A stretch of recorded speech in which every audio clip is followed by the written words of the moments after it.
এই বাজেটের ইতিবাচক দিকগুলোর সাথেও আরও কিছু বিষয় আমার মনে হয় যে গুরুত্ব দেওয়া প্রয়োজন। সেখান থেকে তুলে ধরছি। প্রথমত, জেন্ডার বাজেটিংয়ের প্রাতিষ্ঠানিক কাঠামো থাকলেও আমাদের দেশে এর বরাদ্দ ক্রমাগত কমে আসছে। গত 5 বছরে জেন্ডার বাজেট জিডিপি 5.7% থেকে কমে 4.2% নেমে এসছে। আমার মনে হয় এখানে নারীর ক্ষমতায়ন ও লিঙ্গ সমতা অর্জনের জন্য যথাযথ মনোযোগ দেওয়া প্রয়োজন। আমাদের প্রধানমন্ত্রী জনাব তারেক রহমানকে এবং আমাদের বাংলাদেশ জাতীয়তাবাদী দলের মহাসচিব মির্জা ফখরুল ইসলাম আলমগীরকে আমাকে এই সুযোগ দেওয়ার জন্যে মহান সংসদে বাংলাদেশের জনগণের মানুষের জন্য কাজ করবার যে সুযোগ তারা দিয়েছেন সেজন্য আমি আন্তরিকভাবে কৃতজ্ঞতা জানাই। আমি আমার দলের কাছে কৃতজ্ঞ। আমি আজকে স্মরণ করতে চাই আমাদের শহীদ প্রেসিডেন্ট জিয়াউর রহমানকে এবং আমাদের চিন্তায়, বিশ্বাসে এবং আমাদের ভালোবাসায় যিনি আছেন, আমাদের শ্রদ্ধায়, যিনি আমাদেরকে সাহস জুগিয়েছিলেন স্বৈরাচারের মুখোমুখি দাঁড়াবার জন্যে, লড়বার জন্যে, আমাদের দেশনেত্রী বেগম খালেদা জিয়াকে। বিগত মুক্তিযুদ্ধে আমাদের সকল শহীদেরা এবং সকল বীরাঙ্গনাদের আমি স্মরণ করছি আজকে। পাশাপাশি বিগত স্বৈর শাসনের বিরুদ্ধে যে আন্দোলন, সেখানে বলপূর্বক গুমের শিকার, বিচার বহির্ভূত হত্যার শিকার সকলকে শ্রদ্ধাভরে স্মরণ করছি। বিডিআর হত্যাকাণ্ড, শাপলা গণহত্যায় যাদেরকে হারিয়েছি এবং পরবর্তীতে আমাদের জুলাই যোদ্ধাদেরকে, সকল শহীদকে, আহতকে শ্রদ্ধাভরে স্মরণ করছি। ধন্যবাদ মাননীয় স্পিকার। প্রথমে আমি আমাদের মাননীয় অর্থমন্ত্রীকে ধন্যবাদ জানাতে চাই দেশের অর্থনৈতিক পুনরুদ্ধার, মানব সম্পদ উন্নয়ন ও সামাজিক সুরক্ষাকে গুরুত্ব দিয়ে একটি কম্প্রিহেন্সিভ বাজেট উপস্থাপনের জন্য। 2026-27 অর্থ বছরে উত্থাপিত বাজেট শুধু একটি আর্থিক দলিল নয়, এটি দেশের প্রান্তিক মানুষ, নারী, প্রবীণ, প্রতিবন্ধী, শিক্ষার্থীরা এবং সামাজিকভাবে পিছিয়ে পড়া জনগোষ্ঠীর জন্য একটি মানবিক ও জনকল্যাণমুখী রাষ্ট্র গঠনেরই রূপরেখা।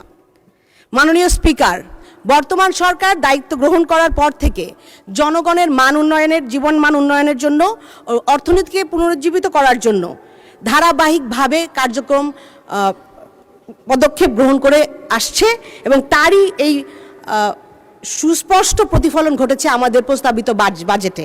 এটি বাংলাদেশের সবচেয়ে বৃহৎ বাজেট। দেশের খাদ্য নিরাপত্তা নিশ্চিত করতে, কৃষকের উৎপাদন সক্ষমতা বাড়াতে, ভূমিহীন ও প্রান্তিক 42,50,000 কৃষকের জন্য 1,062,50,00,000 টাকা বরাদ্দ রাখা হয়েছে। এটি উৎপাদন বৃদ্ধির পাশাপাশি গ্রামীণ অর্থনীতিকেও শক্তিশালী করে। সামাজিক নিরাপত্তা খাতে এবারের বাজেট একটি যুগান্তকারী পদক্ষেপ। ফ্যামিলি কার্ডের আওতায় 41 লাখ নারীকে যে ভাতা দেওয়া হচ্ছে, নারীর অর্থনৈতিক ক্ষমতায়নের ক্ষেত্রে নতুন দিগন্ত উন্মোচন করছে। একই সঙ্গে সামাজিক নিরাপত্তার কর্মসূচির জন্য 1,40,338 কোটি টাকা বরাদ্দ দেশের ইতিহাসে অন্যতম বৃহৎ সামাজিক সুরক্ষা বিনিয়োগ। বয়স্ক ভাতা, বিধবা ভাতা, প্রতিবন্ধী ভাতার পরিমাণ বৃদ্ধি করা এবং উপকারভোগীর সম্প্রসারণের মাধ্যমে সরকার স্পষ্ট বার্তা দিয়েছে উন্নয়নের সুফল প্রতিটি মানুষের ঘরে, প্রতিটি মানুষের কাছে পৌঁছে দিতে হবে। প্রবীণ নাগরিকদের জন্য ট্রেনে বিনামূল্যে ভ্রমণ, মেট্রো রেলের 25% ভাড়া ছাড়ের সিদ্ধান্ত একটি মানবিক ও সময়োপযোগী উদ্যোগ আমি মনে করি। মাননীয় স্পিকার, স্বাস্থ্য খাতে 69,409 কোটি টাকার রেকর্ড বরাদ্দ নিঃসন্দেহে প্রশংসার দাবি রাখে। স্বাস্থ্য খাতে জিডিপির 1% বেশি বরাদ্দ দেশের জনস্বাস্থ্য ব্যবস্থার উন্নয়নে নতুন সম্ভাবনার সৃষ্টি করবে। 1 লক্ষ স্বাস্থ্যকর্মী নিয়োগ পরিকল্পনা, ডায়ালাইসিস ফিল্টারে কর শুল্ক অব্যাহতি, চিকিৎসা যন্ত্রপাতি ও ওষুধ শিল্পের কাঁচামালে শুল্ক প্রত্যাহারের মতো এই উদ্যোগগুলো জনগণের চিকিৎসা ব্যয় কমাতে গুরুত্বপূর্ণ ভূমিকা রাখবে।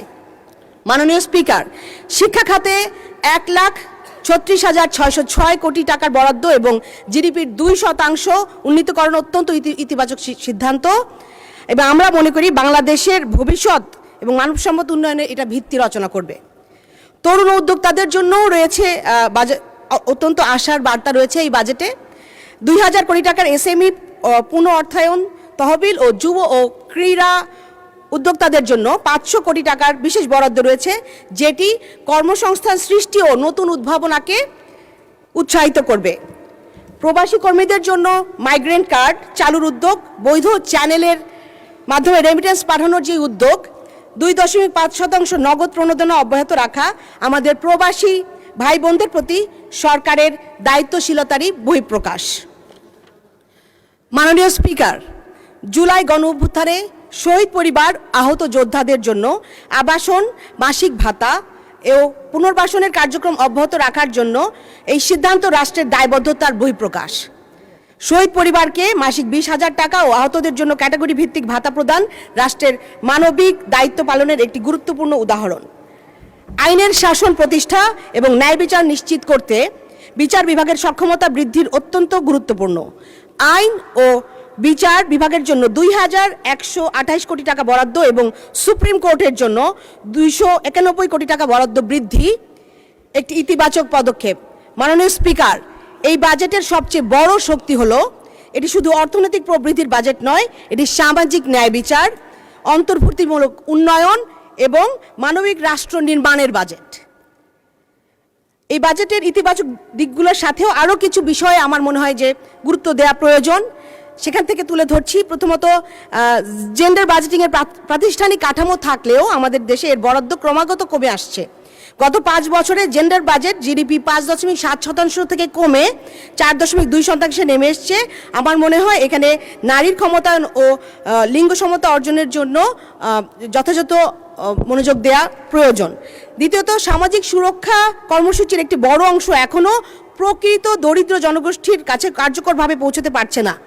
শুধু নগদ হস্তান্তরের পরিবর্তে কার্যকর সামাজিক সুরক্ষা ব্যবস্থা, জবাবদিহিতা এবং বাজেটের কার্যকারিতার মূল্যায়নের উপরে আমার মনে হয় গুরুত্ব দেওয়া প্রয়োজন।